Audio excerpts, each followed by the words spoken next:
일은 많아지고 연봉은 안 오르고 무슨 방법이 없을까? 연봉 올리는 확실한 방법 몰라? 미리미리 이력서 업데이트해. 잡코리아에서. 이직 제한이 이렇게 많이? 이직 성공률 1위 잡코리아. 이력서 업데이트로 회사도 연봉도 업그레이드하세요. 오, 또 연락 왔네? 잡코리아 지금 다운로드.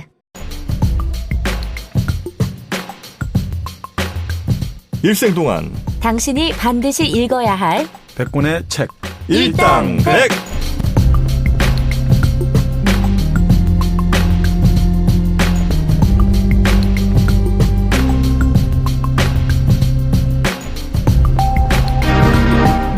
일생 동안 당신이 반드시 읽어야 될 100권의 책 일당 100. 그 19번째 책이죠. 위대한 개츠비 2부가 시작됐습니다. 스캇 피츠제럴드가 어떤 인물이었는지, 그리고 어떤 시대에 그런 책을 썼는지 저희가 이제 1부에 좀 알아봤고요. 이제 2부에서는 좀 더 깊이 들어갑니다. 우리가 이제 요 정도 겉핥기는 이제 누구나 다 할 수 있는 얘기였고, 사실 누구나까지는 아니지만 그래도 또 블로그만 찾아봐도 요 정도까지는 나왔어. 네, 이제는 그쵸. 어디에도 없는 얘기, 정말 여러분이 처음 들으실 얘기를 이제 막 쏟아낼 겁니다. 확실해요? 그럴 수밖에 없지, 우리 정박님인데. 아니 우리 들으시는 청취자분들이 수준이 엄청 높으시던데요? 그러니까 깜짝 놀랐어요. 예. 저한테 막 맨날 무식하다고. 왜 그것도 모르냐고. 저도 저희 나라라고 했다가 바가지로 먹었습니다. 왜 이렇게 저희 나라라고 그래? 왜 이렇게 나라를 애국심이 투철하세요? 죄송합니다. 실수했습니다. 사람이니까 실수할 수 있죠. 겸손할 때가 따로 있죠. 우리나라. 우리나라. 네. 자, 우리 위대한 개츠비에 네. 나오는 이제 전체적인 구도를 보면 굉장히 이제 잘 사는 사람들 얘기가 좀 나오지 않습니까? 네. 네. 그리고 이제 그 화자라고 할 수 있는, 그냥 화자죠, 그 사람이. 닉 캐로웨이. 네. 그 양반은 그렇게 잘 사는 사람은 아니고. 아닙니다. 잘 사는 사람입니다. 그 사람도 잘 살았나요? 바로 데이지의 사촌으로 나오죠. 그래, 친척으로 맞아요. 나오죠. 예, 친척으로 나와요. 그리고 그 책의 제일 첫 장면에 이렇게 나오잖아요. 그 아버지가 어릴 때 나에게 해준 말이 있다. 네. 누군가를 비판하고 싶어질 때는 네. 항상 이걸 명심해라. 음. 그 사람은, 네가 비판하려는 그 사람은 너만큼 유리한 혜택을 누리면서 살아오지 않았다는 거를 항상 명심해라. 그러니까 얘는 기적으로 길러진 거죠, 사실. 정치적으로 아주. 그 사실 여기도 다 예일 대학을 나오고 네.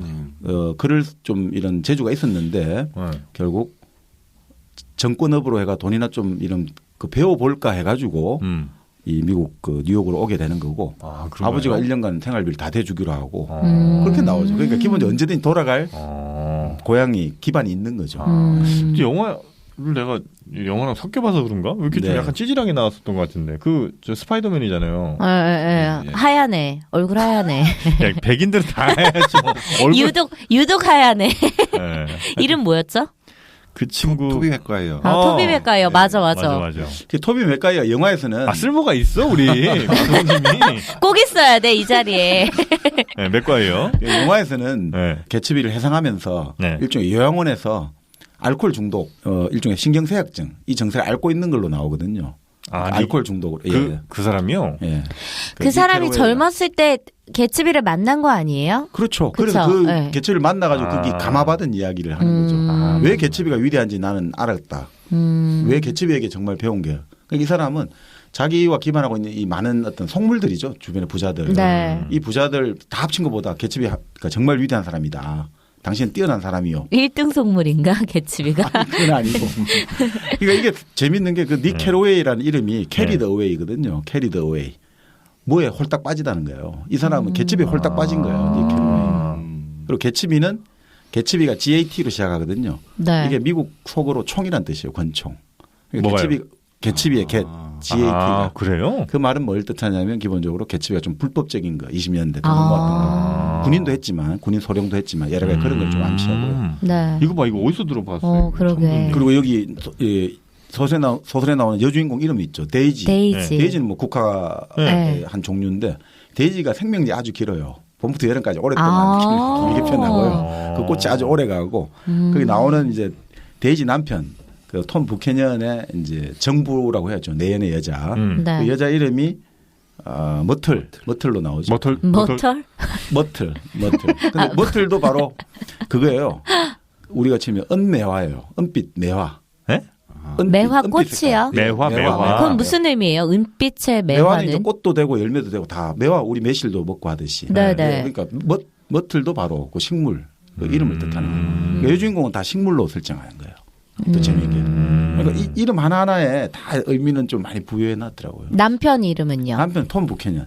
걔는 무슨 의미예요? 톰은 기본적으로 우리 예전에 한번 우리 톰 소요 할 때 했지만 톰 자체는 이제 고양이라든지 말갈량이 이런 뜻이 있는데 여기서 톰 부캐년 같은 경우는 부모 잘 만나가지고 그냥 자기가 대학교 다닐 때 그 운동선수 할 때 그게 자기 인생의 절정기고 21살 이후로 계속 이제 밑바닥에 하고 내려가는 사람이죠.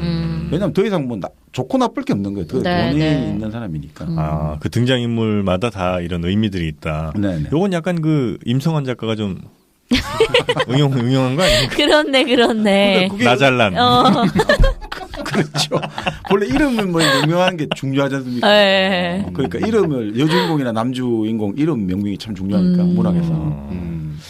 그래서 이제 그런 의미들을 이제 부여를 했고 그 등장인물들이 아까 맨 처음 얘기하다 말았습니다만 하여튼 굉장히 상류 사회 사람들인 거죠. 그렇다고 봐야죠. 네. 그래서 거기에 등장하는 사람들은 대체로 서민들과는 좀 거리가 먼. 그래서 보통의 사람들이 그냥 꿈꾸는 이런 사람들의 삶을 계속 이제 보여주는 거죠. 그렇죠. 그러니까 한마디로 여기 이 소설에 보면 이스트 에그, 웨스트 에그 이렇게 두 개가 나오거든요. 지역이. 이스트 에그와 웨스트 에그. 계란이죠. 뭐 계란인데. 근데 이제 이스트는 뭐냐면 올드머니. 옛날 부자들이 많이 사는 데고 전통의 부자들. 맞아요. 그 웨스트 에그는 서부니까 또 마찬가지로 우리 생각에는 신흥 세력. 그런 사람들. 그러니까 당연히 개츠비는 웨스트머니에서 웨스트 에그에서 이스트 에그에 있는 그 데이지 집을 항상 바라보는 거예요. 그 녹색등을 밤에 그 데이지 집 앞에 녹색등이 전멸을 하거든요.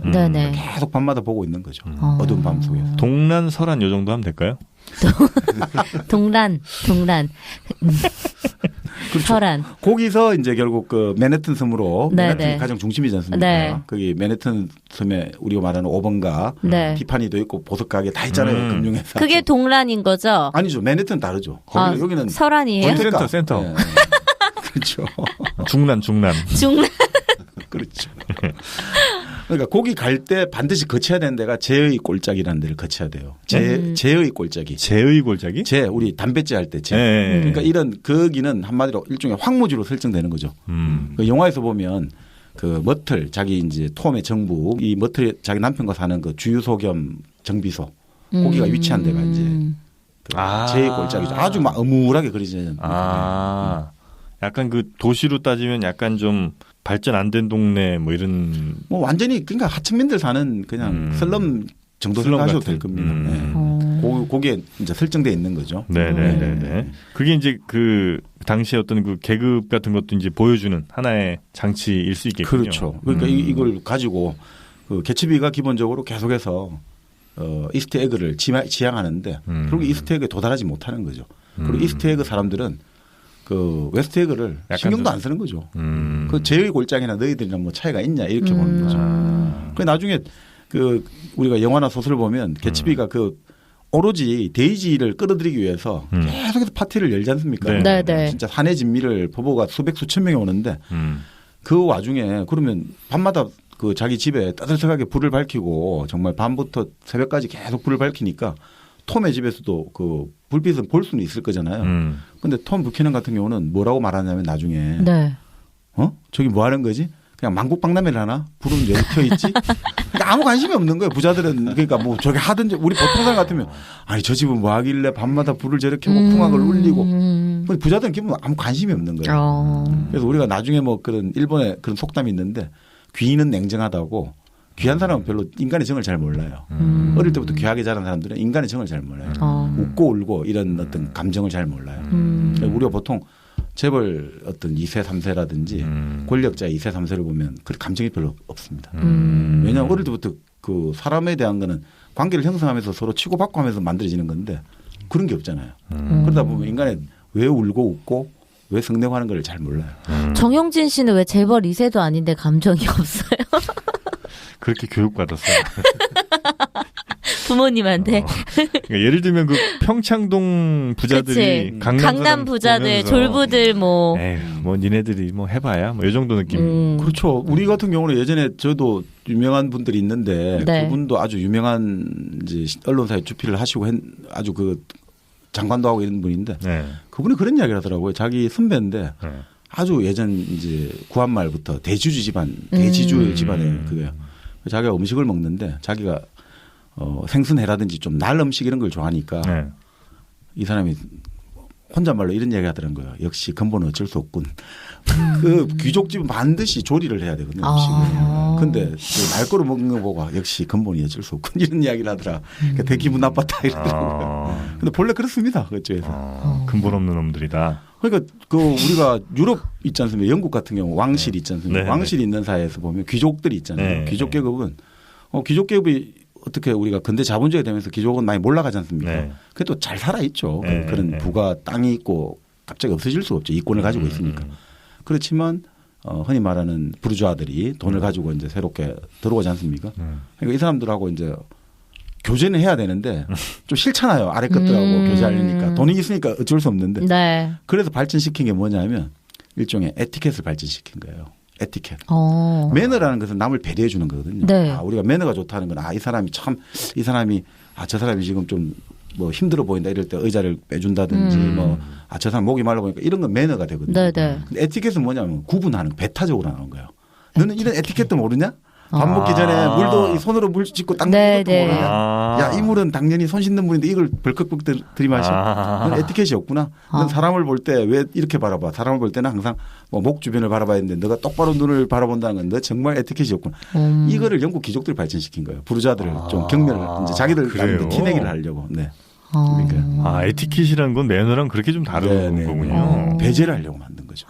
그래도 우리도 똑같습니다. 지금 여기도 똑같이 하거든요. 뭐 예를 들어 꼭 강남이 그렇다는 거 아니에요. 강남은 아직 그런 수준이 우리까지 도달하지 못했는 것 같은데 네. 그 만들어내는 거예요. 그러니까 흔히 말해서 운동을 시켜도 이제는 어떻게 합니까?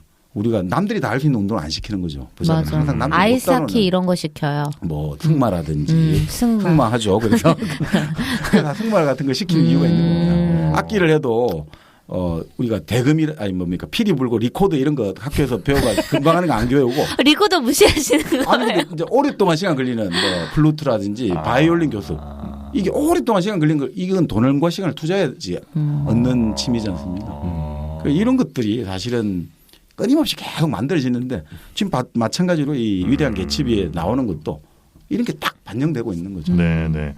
야, 이 매너와 에티켓이 이렇게 다르다는 거. 어디서 들어요? 에티켓 좀 지켜주세요.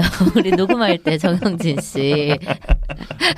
담배 냄새 풍기지 마시고요. 에티켓 좀 지켜주세요, 여러분. 네가 무슨 근본 있는 애라고. 너한테 내가 왜 에티켓을 지켜야 돼요.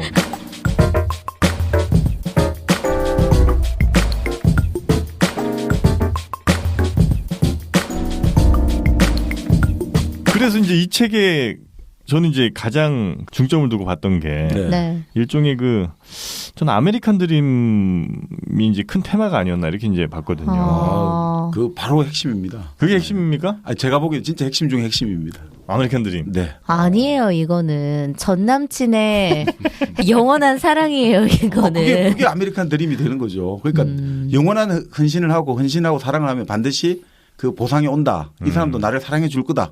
라는 게 아메리칸 드림인데 그게 깨지는 거죠. 맞지 않습니까? 내가 그러네. 어린 첫사랑의 소녀를 찾기 위해서 얼마나 많은 노력을 하고 헌신을 했으니까 돈도 만들었고. 네. 그러니까 이제 이 사람은 돌아올 거다. 네. 라고 했는데 안 돌아오고 오히려 나를 버리고 자기에게 쓰레기만 치우게 만들고 자기는 총 맞고 죽잖아요. 그러니까 아메리칸 드림이 망한 거죠. 망한 거죠. 파탄난 거죠. 그러니까 아메리칸 드림이 이제 우리가 흔히 생각하는 아메리칸 드림은 그 이민자들의 사회인 미국에서 네. 어떤 뭐 노력이라든지 아니면 경쟁 등에서 살아남은 혹은 성공한 누군가가 네. 아주 거대한 부를 이제 축적을 하고 막대한 지대한 영향을 미치는 사람이 된다. 뭐 이런 게 이제 우리가 그렇죠. 생각하는 아메리칸 드림인데 그렇죠. 그것도 포함해서 네. 그런 어떤 사랑 역시도 이제 그렇게 뭐 내가 사랑하면 결국은 이제 나에게 돌아온다. 이런 것이 이제 아메리칸 드림 중에 하나다. 아메리칸 드림의 연애 변형판으로 볼 수 있겠죠. 그런데 결국 그게 파탄나는 것들. 그리고 실제로 그게 단순하게 그 여자가 변심해서 파탄나는 게 아니란 말이죠. 우리가 책이나 영화를 보면. 네. 결국 이 여자는 자기가 지금 속해 있는 클래스를 안 거죠. 그치. 내가 지금 어느 집단 어느 계급에 있지. 그래 지금 내가 잠깐 한순간 지금 약간 좀 정신이 어디 나갔는지 개츠비 같이 근본도 모르는 사람하고 잠시 뿅 갔는데 냉정한 현실로 돌아와야지. 아무리 남편이 바람 피고 나도 뭐 바람 폈으니까 같이 우리 서로 퉁치고 퉁치고 그냥 같이 잘 살고 이제 개츠비 빠이빠이. 이렇게 된 거죠. 뭐. 그러니까 아메리칸 드림의 핵심은 내가 노력하면 반드시 보상이 돌아온다. 아니면 그 집단에 들어갈 수 있다. 그 집단에 들어갈 수 있다. 근데 그 집단은 철저히 거부하는 거죠. 못 들어가네. 개츠비 거부당하죠.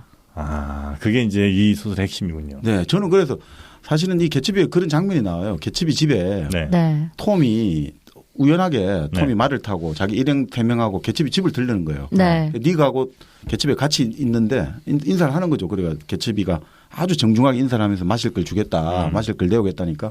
그러면서 그 이야기를 계속해요. 그리고 나 당신하고 예전에 한 번 본 적 있다. 그러니까 이제 니의 소개로 서로 인사를 나눈 적이 있는데 그 톰은 전혀 기억도 못해요. 그런가 보다. 어떻게 짠하다 진짜. 네, 그랬는데 그렇게 해가지고 뭐 하다가 그 여자들하고 같이 차를 한 잔 마시고 여자가 이제 그 같이 온 일행 중에 한 귀족적인 여자가 뭡니까 간단하게 알코올 음료를 마시고 기분 좋아가지고 오늘 그 저녁 디너에 개츠비를 초대하겠다 이러는 거예요. 니가하고 이게 지금 닉 캐로웨이하고 두 명을 초대하겠다 이러니까 대충 보면서 닉은 알거든요.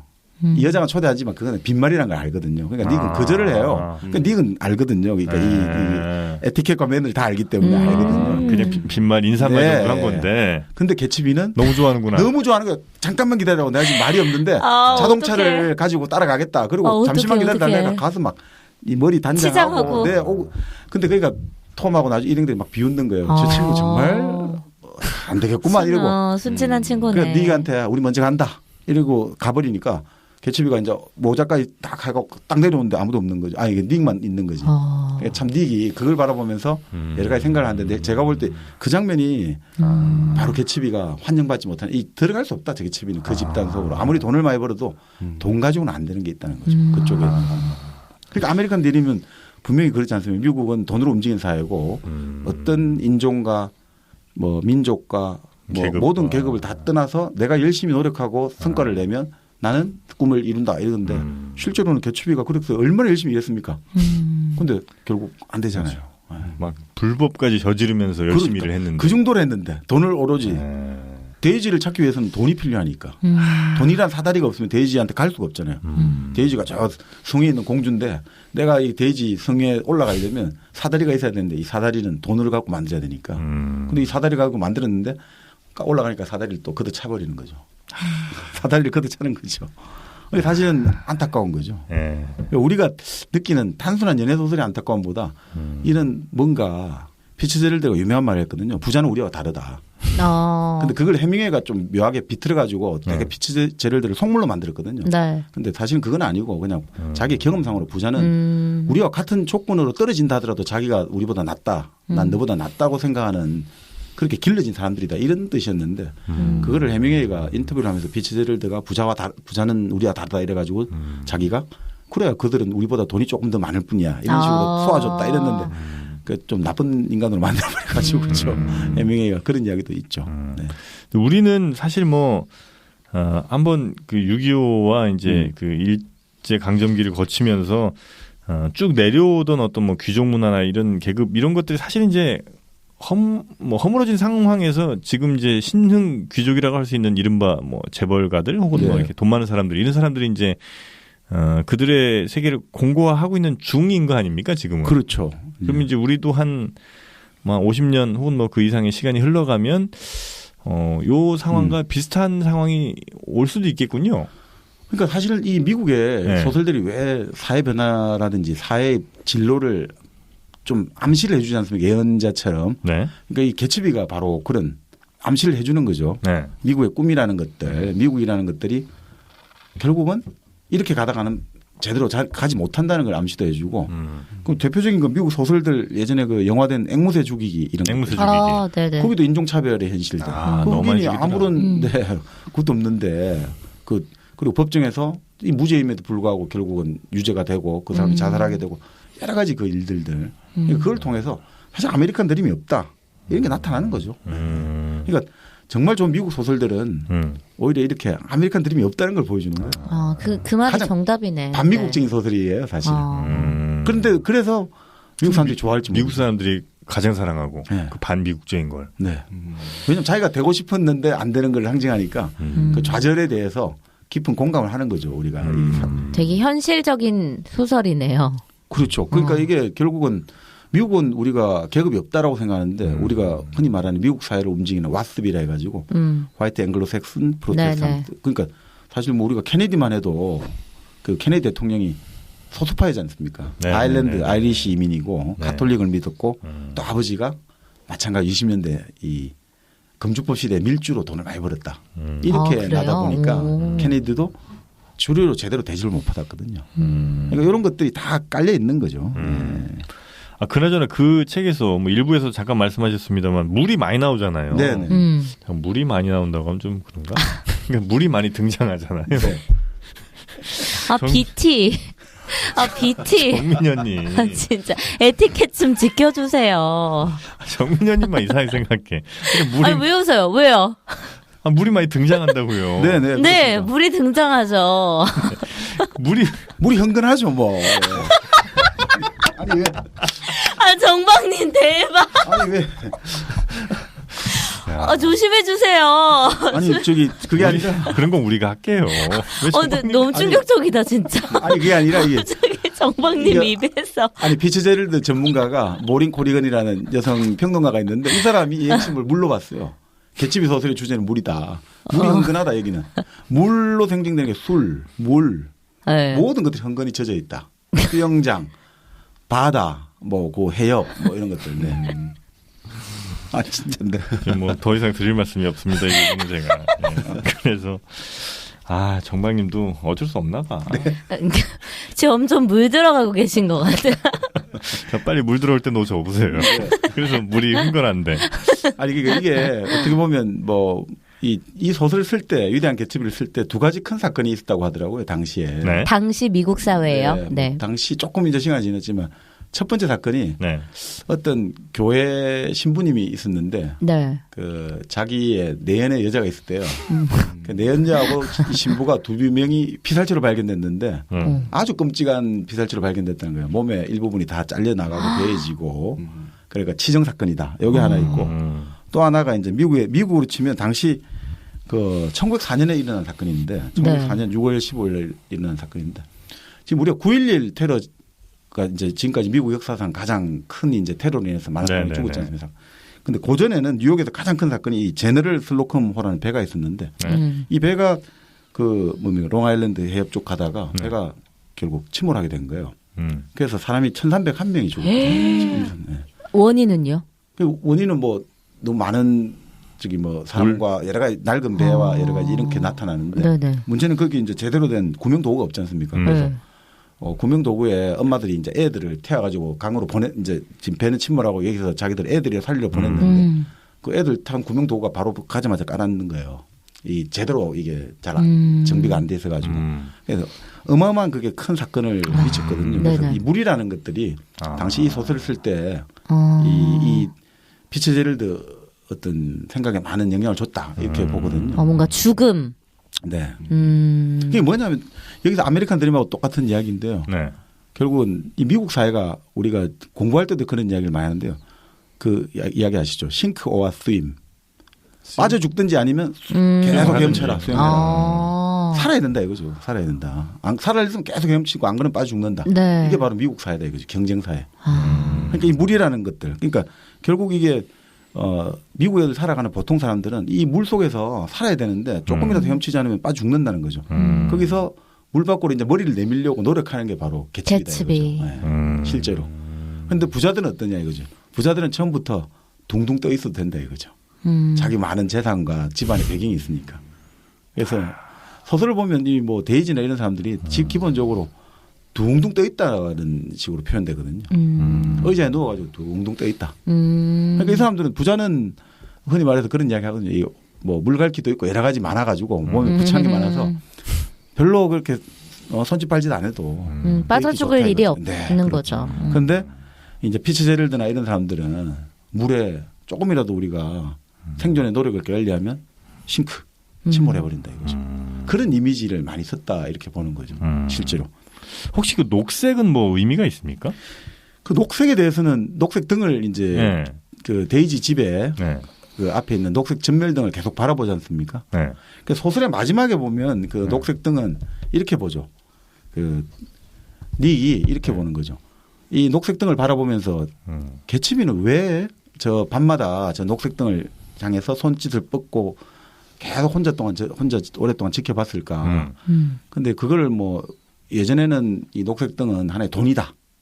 돈도 되고 욕망, 데이지라는 사람을 상징한다. 네. 데이지를 잡으려고 하는 것들. 네. 또 환상이다. 여러 가지 그걸 하는데 이 소설의 마지막에 보면 이렇게 나와요. 이 소설 개츠비 마지막에 보면 애초에 뉴욕에 우리가 맨하튼 섬을 가장 먼저 발견한 사람이 네덜란드 선원들이잖아요. 네. 이 네덜란드 선원들이 그 섬을 처음 봤을 때 이 녹색의 그 이미지 있잖아요. 처음 봤을 때 이 녹색의 이미지하고 요걸 같이 등치시키는 거예요. 그 말은 무슨 말이냐면 이 닉이 왜 이 녹색을 발견하느냐면 이 모든 게 이제 달이 높아지고 모든 게 다 어둠에 가려졌다 이거죠. 어둠에 가려졌을 때 딱 보니까 녹색 등이 보인다 이거죠. 그때 자기는 가만히 바라보다가 이게 개츠비가 저걸 바라본 게 뭐였을까 생각하다가 네덜란드 사람들이 처음 이 섬을 봤을 때 맨하튼 섬을 봤을 때 무슨 생각을 했을까 요걸로 넘어가는 거예요. 그러니까 요거 가지고 이제 해석이 다양한데요. 네. 기회의 땅 뭐 이런 그렇죠. 의미. 그것도 되고 이제 보통 그게 일반적인 해석이고 네. 요즘은 이렇게도 말 아주 여기서 이 녹색 땅을 봤을 때 이 녹색을 바라보면서 스스로 놀라워한다 이거죠. 이렇게 아름답구나라고 스스로 이 감성을 느낀 능력에 자기가 놀라지 않았을까. 그러니까 이 섬을 바라보면서 이 섬이 아름답구나, 저 녹색이 아름답구나라고 느끼는 자기 자신에 대해서 놀란다는 거죠. 내가 이런 걸 느낄 수 있구나. 약간 자아도취 같은 자아도취 될 수 느낌이에요. 있는데 자기 환상을 만든 자기 능력이 바로 개츠비가 데이지를 만났을 때 그 환상. 데이지를 만났을 때 처음에 그 데이지의 목소리가 묘한 어떤 기분을 들뜨게 한다잖아요. 네. 그리고 그렇게 나오잖아요. 처음에 개츠비는 분명히 속물로 접근한 거잖아요. 돈이 많고 있는데 개츠비를 만나면서 그 목소리를 들으면서 자기 환상이 만들어지면서 내가 사랑을 할 수 있다는 내 능력에 대해서 놀라워하는 거죠. 바로 그거를 갖고 싶었다는 거죠. 사랑을 나도 첫사랑을 할 수 있구나. 내가 누군가를 아무런 조건 없고 아무런 그거 없이 오로지 저 사람하고 같이 있고 싶다.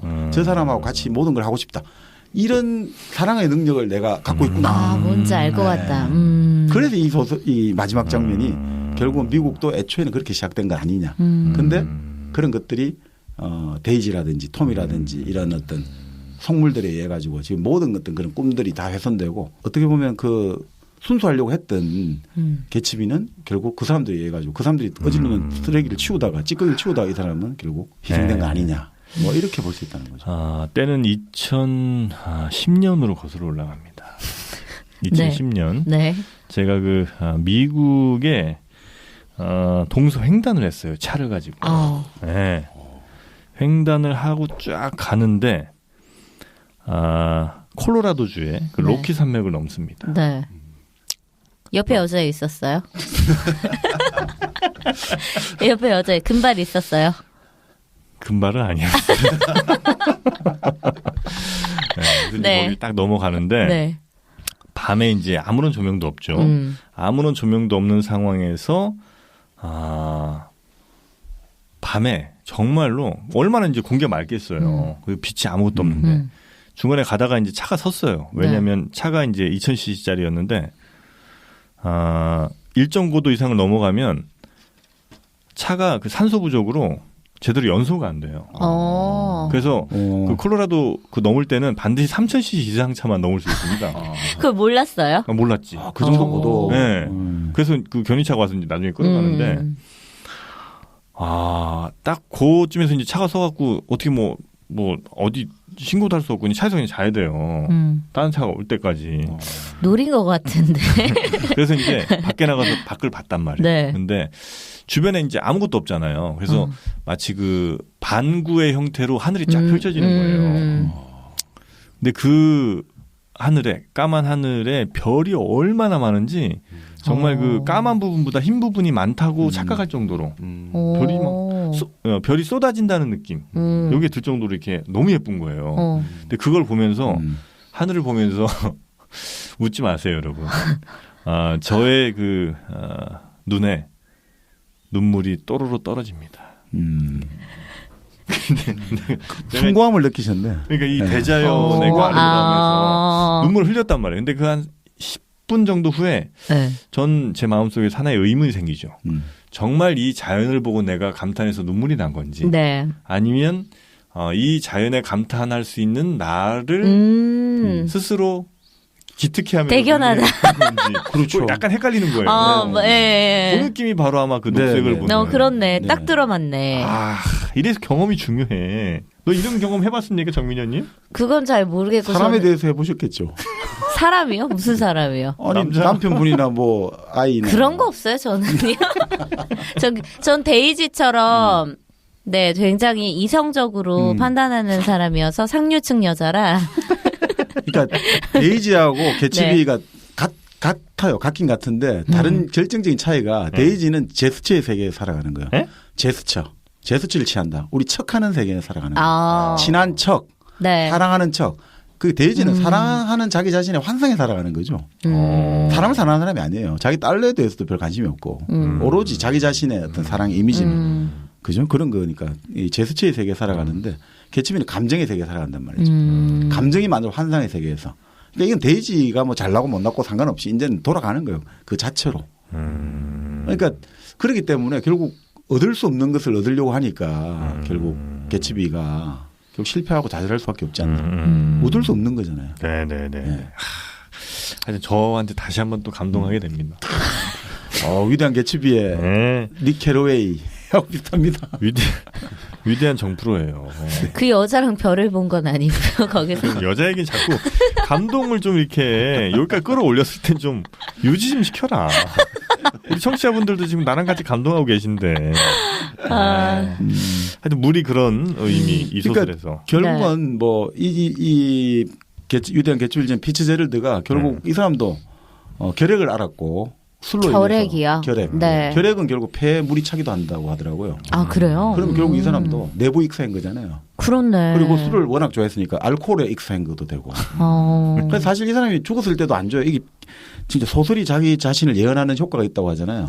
이 소설에 보면 위대한 개츠비의 그 파티에는 수천 명이 왔는데 장례식에는 단 2명만 참석하잖아요. 맞아. 닉 캐러웨이하고 올빼미 안경을 쓴 그 사람밖에 2명밖에 참석 안 해요. 그래서 그 위대한 올빼미 안경을 쓴 사람이 그런 이야기를 하잖아요. 불쌍한 개자식 이렇게 이야기하거든요. 불쌍한 놈 이렇게 하는데 조금 원어를 대면 불쌍한 개자식 이렇게 하는데 실제 나중에 개츠비 친구도 개츠비를 말하면서 피츠제럴드 친구도 불쌍한 놈 이렇게 불쌍한 개자식 이렇게 말하거든요. 근데 그 목사가 장례식 할 때도 그 사람은 안 왔거든요. 근데 그 장례식 하는 목사님이 그 마지막에도 보내는 그 의식이잖아요. 장례식에서 어떤 말씀하냐면 오늘 우리가 이 장례식을 치른 이유는 이 육신을 묻어야 된다. 왜 육신 묻어야 되느냐. 이 사람은 좋은 사람이 아니다. 이 사람은 술주정뱅이다. 그렇기 때문에 우리가 빨리 묻어야 되고 이 세상은 와 그렇게까지 얘기해요. 피츠제럴드가 없어가지고 더 좋은 곳이 되었다. 이렇게 말을 하고. 네, 그러니까 참 너무 불쌍하죠. 아니 근데 몇 년도에 죽었다고 했죠? 1940년. 그러면은 죽고 나서부터 인기를 끈 거예요? 40년대 후반부터. 죽고 나서 왜 인기를 끌었냐면 이 공교롭게도 위대한 개츠비에서 보면 이제 개츠비가 1차 세계대전에 참전한 거 나오는데 2차 세계대전에 끝나고 나서 2차 세계대전 중하고 끝나고 나서 진중문고라 해가지고 군인들을 위해서 책을 이제 출판해서 보냈거든요. 근데 이게 피츠제럴드 책이 그 위대한 개츠비가 인기 없다가 그때 선정이 되면서 15만 부 이상 팔리면서 어마어마하게 많은 사람이 읽게 되고 또 당시 이제 TV 드라마가 이제 40년대 후반부터 본격 유행을 하는데 개츠비의 예전 지금 벤자민 버튼의 여러 가지 이런 TV 만들기 좋은 거예요. 그래서 그러면서 갑자기 개츠비 또 많은 사람들이 이제 개츠비가 지인들이 이 개츠비가 뛰어난 사람이다라는 재발견해야 된다 이런 이야기도 했고 했는데 그래서 이게 완전히 뭐 대박 난 거구나. 40년 후반부터는 어마어마해졌죠. 쓸쓸하게 돌아가셨네. 그러니까 이 사람이 정말 물하고 관련이 깊은 게 결국 물은 우리가 어쨌든 아무리 헤엄치려고 하지만 결국은 깔아앉을 수밖에 없잖아요. 그러니까 결국은 깔아앉게 돼서 결국 미국 같은 경우 아까 싱코와 스임 했는데 결국 성공 못하면 사라질 수밖에 없지 않습니까? 결국 그리고 대부분의 부자들은 그냥 돈이라는 뭐 좋은 게 있으니까 둥둥 떠 있을 수 있는데 대부분의 이 개츠비 같이 그렇게 어려운 사람이 노력해가지고 온갖 그걸 다 해가지고 물 밖으로 머리 내밀었는데 결국 나중에 수영장에서 죽지 않습니까? 네. 결국 익사하는 그런 이미지가 되는 거죠. 네. 하여튼 뭐 우리 저랑 개츠비가 자꾸 이렇게 좀 동일시되면서 듣기가 이렇게 마음이 좀 아픕니다.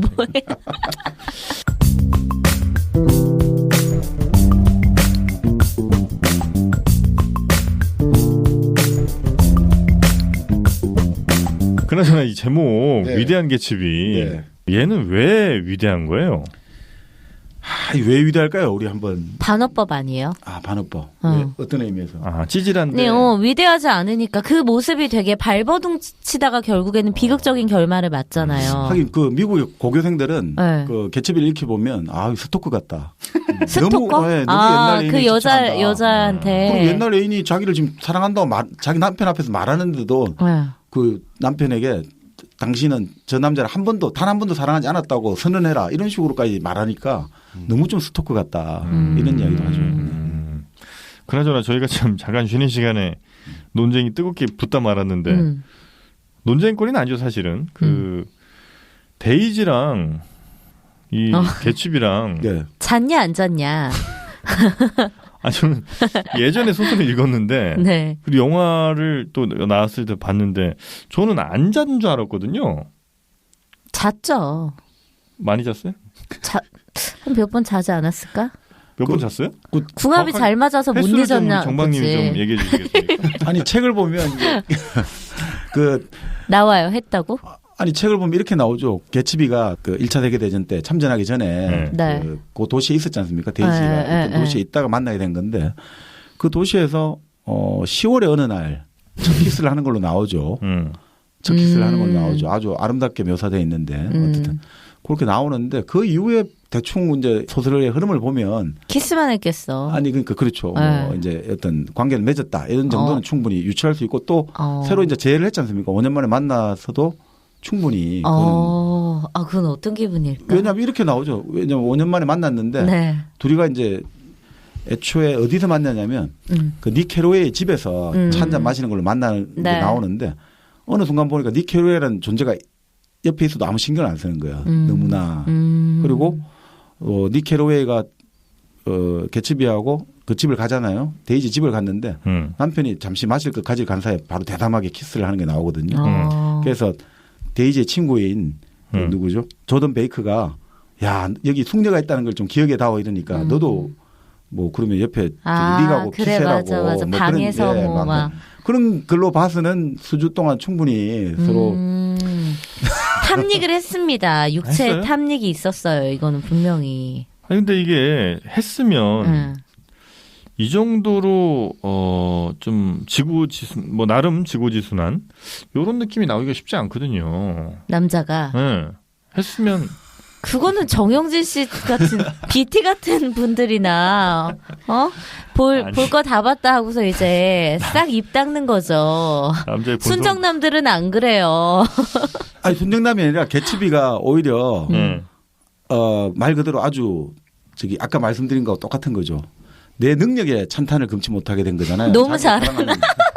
아니 사랑하는 자기 능력. 사랑은 잘할 수 있잖아요. 첫사랑을 깨우친 자기 능력. 그러다 보니까 데이지하고 있으면 그 느낌을 계속 가지게 되잖아요. 그러니까 그 데이지의 목소리가 계속 속삭여 주니까 자꾸 자기 마음을 들뜨게 만드는 거죠. 꼭 그게 이제 육체적인 들뜬 것보다는 뭔가 계속 들뜨게 만드니까 그 환상을 계속 극대화할 수 있잖아요. 정박님이랑 정민현은 했다. 했지. 정민현님은 했다고 책에서도 나왔고. 그래요? 네. 정민현님은 책에서는 대충 이제 짐작이 충분히 이제 그런 걸로 미루어 보아 짐작할 수 수차례 했죠. 정민현님 수차례. 네. 정박님은 3, 4회 안쪽? 아니 뭐 답변하지 않겠습니다. 우리 마도님은 어때요? 저도 뭐 했다고 유추가 되더라고요. 다들 이게 좀 까졌어. 뭐가 까져? 우리가 왜? 나는 순수. 안 했다고요? 난 안 했을 것 같아.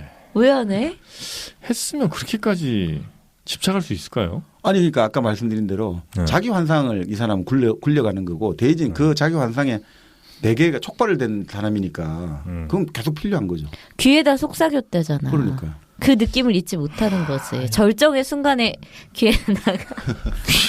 아니 이렇게는 볼 수 있죠. 속삭이면. 아니 제일 좋은 게 우리가 말이라는 게 왜 이제 이게 속삭이는 말 그리고 데이지가 여기 책에 보면 노래한 게 나와요. 데이지 노래까지 나오는데 이게 왜 좋냐면 우리가 근본적으로 인간의 심장이 맥박을 치잖아요. 고동을 치잖아요. 그리고 우리 뇌에서 뇌파가 나오잖아요. 일정한 그 진동 구조. 그리고 우리가 호흡을 하지 않습니까? 이게 다 박자잖아요. 리듬이잖아요. 말이라는 게 사실 리듬이거든요. 이 데이지 같은 경우는 그 말의 리듬에 있어가지고 속삭여 주듯이 낮게 약간 허스키 보이스로 말하면서 이 사람의 마음을 계속 성분시켜주게 만드는 그러니까 타고난 그런 게 있다는 거죠. 이 여자 자체가 아주 속물이고 이 여자 그 영화에도 나오지만 소설에도 그런 나오거든요. 개츠비가 자기 방을 데려가가지고 자기 방에 장롱을 열어가지고 정말 실크 뭐 아주 비싼 실크 셔츠들을 막 보여주지 않습니까? 색깔이 정말 알록달록 현란하잖아요. 그 바라보다가 이 여자가 그 셔츠를 파묻고 막 울거든요. 왜요? 너무나 아름다워서 울고 싶다고. 그러니까 속물이죠. 그러니까 이게 한마디로 실크의 아름다움에 취한 거구나. 이게 너무나 아름다워. 그러니까 근데 그렇게 속물이긴 한데 속물이라도 돈만 따지는 속물이 있는 반면에 아름다움이 울기도 하니까 귀여울 수도 있잖아요. 그러니까 아주 속물이죠. 아주 속물이고 아주 어떻게 보면 멜로 드라마적 관점에서 보면 정말 판모파탈이죠. 그렇긴 한데 결국 그렇잖아요. 자기가 사람 죽여놓고 나서 결국 그 개츠비에게 다 결국 뒤집어 씌운 게 됐잖아요. 그럼에도 불구하고 왜 이 사람을 그걸 하느냐. 이 말과 노래가 들려주는 그 리듬감, 생명감이 계속 개츠비를 미치게 만드는 거죠. 개츠비가 뭐 어찌할 수 없는 거죠. 이건 뭐 어떻게 할 수 없는. 네. 그런 건 좀 배우고 싶어요. 배우고 싶어요. 스피치학원 다녀. 그럴까요? 숨소리 스피치학원. 리드미컬하게 숨쉬는. 네. 아니 그래서 그 위대한 개츠비는 우리 정민여님 의견은 하나도 안 위대해서 일부러 역설적으로 썼다. 찌질하니까 오히려. 그리고 우리 마도님은 왜 위대한 개츠비입니까, 제목이? 저도 그 되게 처음에 반어법인 줄 알았었는데. 이게 옛걸 써먹지 마세요. 예. 써먹을 게 없어 옛걸 써먹습니까? 정말 비슷해요. 그러니까 그 정말 너무 집착하고 막 그런 모습들이 되게 찌질하게 보여가지고 뭐 소설에서도 그렇고 영화에서도 보면 그 되게 찌질하게 나와가지고 저게 반어법인가 그랬었는데 이제 막판에 이제 죽기 직전에 닉이 저 수많은 사람들 중에 당신이 제일 위대하다고 그랬었나요? 하여튼 훌륭하다고 제일 훌륭하다고 그런 얘기를 했을 때 이게 반어법은 아니고 그러니까 저 속물들 중에서 그래도 이 사람은 좀 뭐 지질된 마음을 갖고 있어서 그런 것 때문에 좀 위대하다고 하지 않았나. 그런 세속적인 것에서 그래도 순수한 어떤 마음 하나를 갖고 있었던 것이 위대했다. 자, 여기서 정답에 근접한 거 하나 나갑니다. 정답은 이따 나올 거고요. 미국 사람들이 미국 스스로를 얘기할 때 위대한 아메리카라는 얘기를 많이 합니다. 영국이 아니고?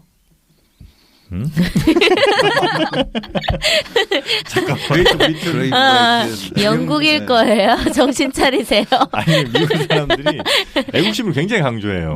애국심 많이 강조하는데 그러면서 이제 위대한 나라라는 얘기도 많이 한단 말이에요. 스스로도 뭐 영국도 하겠지. 근데 미국이 그렇게 이제 스스로 위대하다고 하는데 그 위대하다고 하는 말 속에는 그런 그 아메리칸 드림의 허상이라든지 아니면 극복할 수 없는 한계 뭐 이런 것들이 다 숨어 있다는 거지. 그래서 위대한 개츠비인데 개츠비를 아메리카로 바꿔도 똑같은 거예요. 개츠비 역시도 뭐 그런 속물적인 뭐 어떤 그 성격이라든지 아니면 뭐 돈을 막 밝혀갖고 여자 하나를 이렇게 해보려는 뭐 이런 것들이 다 있는데 그러니까 작가가 정말 쓰고 싶었던 말은 위대한 아메리카라는 말 속에 숨은 그 또 다른 불편한 진실들이 숨어 있다는 거죠. 개츠비 이꼬르 아메리카. 그렇죠. 그러니까 개츠비를 바로 미국에 대한 설정으로 그렇습니다. 이런 요정 견해 정답이에요? 견해 정답이 아니라 그런 견해가 많이 나오죠. 요즘. 많이 나와요? 네. 어디 네이버에서 읽으셨구나. 어디 블로그에서 보셨구나. 많이 안 나올 건데. 근데 별로 없는 거 중에 하나 찾은 건데. 근데 기분 나쁘네. 아니 뭐 그런 견해가 뭐 많죠. 그러니까 개츠비가 사실은 많은 게 기분 나쁘다고요. 누구나 할 수 있는 생각이니까. 뭐 유럽에 대해서 유럽이나 올드머니에 대해서 개츠비가 뉴머니로 이제 새로운 패권을 가지고 떠오르는데 기본적으로 유럽은 미국을 좀 한 단계 낮게 경멸하잖아요. 어디서 근본도 없는 종자가 갑자기 돈 좀 벌었다고 잘난 체 하냐 이런 건데 이 개츠비를 통해서 결국 그 어떤 그런 것들에 컴플렉스 한번 떨쳐보자고 하다가 결국은 개츠비가 죽고 개츠비 집은 완전 정막강산이 돼버리지 않습니까? 결국은 그게 소설이 25년 나왔는데 4년 뒤에 대공황으로 딱 그걸 정확하게 예언하지 않냐. 이 소설을 보면 좀 재밌는 게 많이 나와요. 그렇게 뭐 이 사람들이 다 죽잖아요. 그러니까 개츠비도 죽고 개츠비를 총으로 쏘아 죽인 그 윌슨도 자기가 자살하거든요. 그리고 나서 한마디가 나와요. 홀로코스트는 끝났다. 이렇게 나오거든요. 그 사실 또 2차 세계대전 때 쓰였던 그 말들도 나오고. 그러니까 그런 어떤 예언한. 그게 2차 대전 전에 쓴 거예요? 네네. 그래서 참 재미있죠. 그런 거 보면. 네. 홀로코스트란 말이 거기서 나와요? 네. 본래 홀로코스트는 이제 번제라는 뜻으로 제물로 바치는 거죠. 그런 건데 어쨌든 그런 말을 잘 안 쓰는데 여기 책에도 나오고. 여러 가지 많이 나오죠. 네네. 그래서 위대한 개츠비는 왜 위대합니까? 그러니까 이게 뭐 사람마다 해석이 참 다양하고 워낙 뭐 많으니까 뭐라 말할 수 없는데 제가 보기에는 여러 가지 해석을 좀 소개를 뭐가 있어요? 어떤 사람은 기본적으로 개츠비라는 사람이 어떤 왜 위대하냐면 개츠비를 이렇게 묘사를 하거든요. 1만 마일 밖에 들리는 작은 소리도 희망으로 바꿔서 듣는 사람이다. 개츠비는. 그 정도로 개츠비는 낙관하는 사람이다. 그러니까 개츠비가 죽고 나서 아버지가 책을 보여주거든요. 닉에게. 이거 보라고 우리 아들. 6시에 기상. 7시에 뭐 하고 공부하고 일하고 또 저녁에 와서 또 운동하고 자기의 계획 일주일에 몇 달을 저금해 가지고 아버지에게 엄마에게 효도하기. 그러니까 진짜 개츠비야말로 조금도 가만히 있지를 못하고 안절부절 못한 사람이거든요. 바로 우리 미국의 건국의 아버지 프랭클린. 프랭클린 다이어리 있지 않습니까? 탁탁 계획대로 해가지고 계획대로 해서 내가 반드시 올해는 뭘 하고 내년에 뭘 하고 해서 내 운명은 내가 주인이다. 내 영혼의 선장은 내가 된다. 이런 걸로 가려고 했던 사람이다 이거죠. 근데 결국 그 사람이 결국은 프랭클린이 못 되고 우리 대부의 돈 꼴리언해가 되지 않았냐. 결국 그죠. 이 돈을 벌어야 되고 이거 하기 위해서는 돈 꼴리언해가 돼야지 이게 되지 않습니까? 네. 이상하게 생각하지 마. 왜 꼭 꼴려요? 정민호님. 꼴린다고 돈에 꼴린다고요? 정민호님. 이렇게 하면 우리 방송 못해요. 난 어떡하지? 왜 그런 쪽으로만 귀가 들리지? 무슨 마귀가 쉬운 거야 도대체. 돈꼴리오나에서 그렇게 의미심장한 웃음을 또 짓습니까? 이름이에요. 이탈리아 출신의. 그래요? 대부의 주인공이죠. 네. 그러니까 이제 그런 의미에서 아주 희망과 긍정의 아이콘이 되니까 위대한 거 아니냐 이런 사람도 있고 또 하나는 아까 말씀하고 비슷한데요. 이 과거에 순수한 자기로 귀환하려고 하는 그 이룰 수 없는 꿈. 그런 꿈을 가지고 계속해서 지향을 하니까 개츠비가 비록 죽고 또 시시한 인간들 그 데이지나 이런 인간들 살아남아도 개츠비는 죽었지만 개츠비가 남긴 열망은 위대하기 때문에 그 열망. 정말 과거에 자기로 돌아갈 거야. 난 반드시 과거를 재현할 거다. 그리고 미래도 내 뜻대로 바꿀 수 있다. 이렇게 생각하는 이런 것들. 그 사실 이룰 수 없는 열망인데 그게 그 열망 자체는 위대하다. 이래서 이제 위대하다. 이런 사람이 있고요. 또 하나는 아까 말씀하고 비슷한데요. 영진 씨가 말했던 그 스스로 이 아름다움을 알아차리는 능력에 자기 경탄하는 거 있죠. 스스로 사랑을 알아차리는 능력이. 그러니까 결국 이런 거 아니냐 이거죠.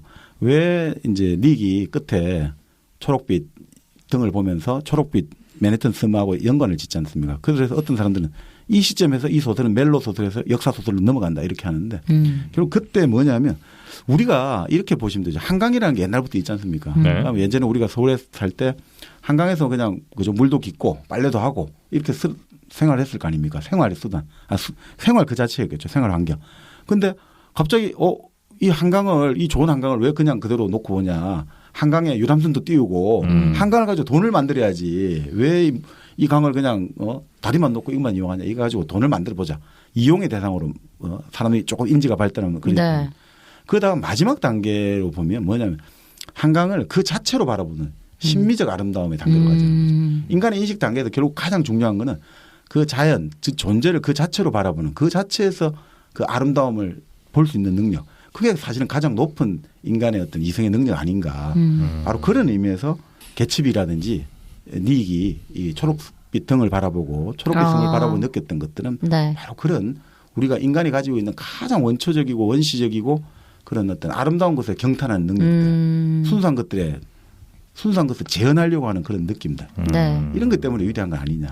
이렇게 보는 사람도 있고요. 또 하나는 마지막으로 보면 이 또 개츠비가 결국 왜 위대하냐. 바로 이 소설을 화자가 닉 캐로웨이잖아요. 네. 이 닉을 재탄생시켰다는 거죠. 닉이라는 사람도 그저 그렇고 그런 사람의 어떻게 보면 성물 중에 하나일 수 있었는데 이 개츠비가 닉이 개츠비하고 여름 한철 같이 있으면서 완전히 사람이 바뀌어지잖아요. 완전히 바뀌어지잖아요. 한 사람을. 네. 그래서 조던 베이커라는 여자하고 연애를 좀 하려고 했죠. 그 이제 애초 데이지 친구인데 처음 만났을 때 이 조던 베이커라는 여자도 골프 선수인데 뭐 약간 턱을 오만하게 들고 처음 보는 사람 인사도 잘 안 하려고 하는데 바로 그래서 반하는 거거든요. 그 오만함에 너무 반하는데 이 여자도 무책임한 행동을 많이 하는 여자예요. 사실은 아주 머리 좋은 여자고 아주 속물이죠. 근데 닉이 결국 이 여자를 차버리는 거죠. 어떻게 보면 전화를 차는 거죠. 그러니까 닉은 그 세계로 자기도 들어가지 않는다. 그 여자에 대한 미련이 있을지 모르지만 그리고 닉은 결국 개츠비의 장례식을 치르고 결국 자기 고향으로 돌아가야겠다. 중섭으로 가야겠다. 여기는 사람 살 곳이 아니야. 뭐 이런 거겠죠. 이런 동네는 아니다. 결국. 그러니까 결국 닉도 새로운 이제 깨달음을 주고 정말 개츠비가 과연 무엇을 열망했던가 이거를 알게 만들었으니까 정말 개츠비 위대하다. 네. 뭐 그런 의미에서 또 위대할 수 있는 거죠. 역시 깊어. 우리의 이 단편적인 얕은 지식과는 다르게 난 상당히 좀 근접하지 않았을까 자평을 해봅니다만. 네, 그렇습니다. 네. 위대한 개츠비는 그래서 위대하다. 네. 알겠습니다. 우리 위대한 개츠비 제가 좀 읽어봤는데 혹시 뭐 우리 정박님 요 얘기는 꼭 했어야 되는데 빼먹은 거 혹시 있으세요? 아니 뭐 좀 많아서. 많아서. AS 또 들어가야겠네. 아니 근데 이게 뭐 지금 보면 이런 느낌은 듭니다. 누가 말했냐면 모린 코리건이라고 아까 말씀드린 이제 개츠비 전문가인데 이분이 그런 이야기를 하더라고요. 개츠비 전문가도 있어요? 개츠비에 관련된 지금 책과 논문과 연구서적은 지금도 계속 쏟아져 나오고 있죠. 그래요? 네. 개츠비 산업이라고 개츠라는 그 공연이 있거든요. 개츠요? 개츠라고. 아, 그래요? 미국에. 캐치 짝퉁 아니고요? 네, 아닙니다. 개츠비의 개츠인데. 그건 뭐예요? 무슨 공연을 공연이에요? 어떻게 하냐면요. 이 공연 7시간짜리예요. 7시간이요? 네, 위대한 개츠비의 처음부터 끝까지를 낭독하는 공연이에요. 와. 7시간 동안. 관객들 중간에 이제 몇 번 밥도 먹고 이렇게 하는데. 인기가 있어요? 인기 있습니다. 네. 그 낭독하는 걸 듣는데. 궁금하다 좀. 네. 와. 우리도 이런 신선한 공연들이 좀 들어왔으면 좋겠다. 그렇죠. 이거. 내가 7시간 동안? 뭐 야설이 그죠. 아가씨라는 영화 보면 있잖아요. 맞아. 낭독하잖아요. 예. 남자들 죽어나잖아 거기. 그래요. 아가씨 보면 죽거든요. 좀 배워야겠네요. 이게 당황하셨어 정박님. 모린 코리건 이야기는 지금 개츠비가 쓰여진 시대는 한마디로 말해서 노력주의의 시대였다 이거죠. 자 이번에 잘했으면 다음엔 좀 더 잘함. 그리고 마지막에는 베스트. 계속해서 베스트를 향해 나아가야 된다. 너희들은 지금 상태에 만족하면 안 된다. 계속 그런 시대였는데 그러니까 개츠비 같은 사람은 끊임없이 헤엄을 쳐야 되는 거죠. 네. 근데 지금은 어떤 시대냐. 지금은 현재의 너 자신에게 만족해라. 너의 그 모습을 절대 부끄러워하지 말아라. 지금은 오히려 자존감. 자신감 중심주의잖아요. 자존감 중심주의 않습니까? 이제 그러니까 이제 시대가 많이 바뀌었는데 그럼에도 불구하고 왜 이 개츠비가 계속해서 사람들에게 읽혀질까? 끊임없이 읽혀질까? 그는 결국 자기는 뭐 수백 번을 읽어도 이 개츠비를 볼 때마다 새로운 해석이 떠오른다는 거죠. 그러니까 결국 이것은 결국 왜 그런가? 저는 근본적으로 얘기해 보면 아까 말씀드린 대로 그 우리가 인간과 인간이 어떤 사회를 만들면서 생겨나는 계급의 문제들 있잖아요. 그렇죠. 이거는 변하지 않으니까. 그 계급의 문제들. 그래서 그 계급과 계급 간에 과연 우리가 어떻게 하면 이게 과연 화해까지는 아니더라도 조화를 이뤄낼 수 있을까? 이게 결국 위대한 사회를 만드냐 안 만드냐 그 차이가 아닌가 이런 생각이 들더라고요. 네. 종부세를 올려야죠. 그렇죠. 그러니까 위대한 사회를 만들 때까지 위대한 개츠비 계속 읽혀질 거다. 네. 세금을 팍팍 걷고요. 종부세 딱 들어옵니다. 위대한 개츠비 저희가 일당백 19번째 책으로 좀 다뤄봤고 아마 부족한 얘기 혹은 뭐 여러분이 궁금해하신 얘기 올려주시면 네, 올려주십시오. 예, 아마 우리 정방님이 또 마도님도 함께 네, 그새를 못 참고 뭐 하나 더 녹음하실 가능성이 높습니다. 자, 그럼 20번째 책은 뭐가 좀 하면 좋겠습니까? 20번째 책 우리 저 정민현님 뭐 추천 하나 좀 하실래요? 돈 되는 책 하죠. 돈 되는 책. 돈 되는 책. 자, 그럼 우리 저 마도님 뭐 생각나시는 거 있습니까? 저는 아까 종부세 얘기 또 나왔는데 네. 그 뭐 위대한 개츠비의 그 계급 얘기도 나오고 네. 그래서 자본론으로 가면 어떨까? 자본론. 자본론 누구 책이죠? 카이만. 이렇게 허를 찌르는 질문을 하십시오. 깜짝 놀랐어요. 네. 저자가 없는 줄 알았어 갑자기. 자본론. 카를 마르크스의 자본론. 사실 이게 뭐 저희가 아마 한 회로 끝내기 굉장히 어려운 책일 수 있으나 네, 그냥 이것도 개념, 3시간 가나요? 개념을 잡죠. 뭐 그냥 우리가 뭐 다 하기는 힘들고. 그렇죠. 하여튼 뭐 자본론 다음 시간에 저희가 자본론이라는 또 저는 이제 20세기가 아니죠. 2000년 역사상 그러니까 서기 이후 나온 책 중 가장 위대한 책이 아닌가. 자본론이 읽으셨어요? 저는 이제 원숭이도 이해하는 자본론으로 그 책이 있어요. 저 우리나라에 책이 나왔어. 초딩들이 읽는 책 아니에요? 책 나왔어. 저는 그걸로 재미가 없더라고요. 재미는. 아니 뭐 자본론 같은 경우는 말 그대로 정말 인류 역사상 가장 큰 영향을 끼친 6대 서적에 들어갈 겁니다. 아 그래요? 네. 우리가 이거 빼놓을 수는 없어요. 오, 역시 마도님. 우리가 이제 책의 여러 종류가 있습니다만.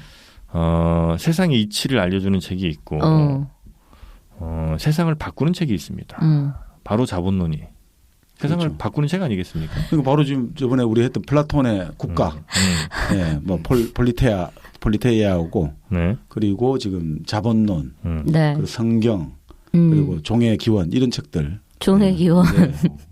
종의 기원도 해야 되겠다. 네, 종의 기원도 종의 기원을 쓴 다윈 같은 경우는 워낙 평생 재테크를 너무 잘해가지고.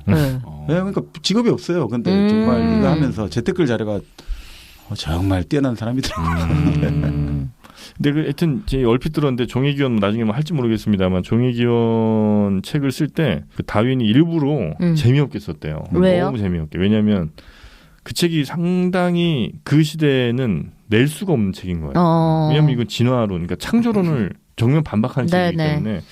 그래서 아주 재미없게 쓰고 아주 같은 말도 굉장히 돌려가면서 여러 번 쓰고 뭐 이래갖고 최대한 자신을 보호하긴 해야 되니까. 그렇죠. 그래서 굉장히 일부러 그러니까 다른 책들은 오히려 더 재밌는데 그 종의기원은 너무 재미없게 썼다고 이런 얘기를 제가 들은 적이 있어요. 여튼 저희가 다음 20번째 책은 자본론, 마르크스의 자본론 한번 저희가 깨트려 보도록 하겠습니다. 저희는 다음 시간에 뵙기를 또 기도하면서 끝으로 다시 한번 우리 방송 없어져요? 우리 방송 광고 안 들어오면 없어져요? 여러분 좀 노력하셔야 돼요. 여러분들 다시 만나기를 기도하면서 인사드리도록 하겠습니다. 함께해 주신 여러분 고맙습니다. 고맙습니다. 감사합니다.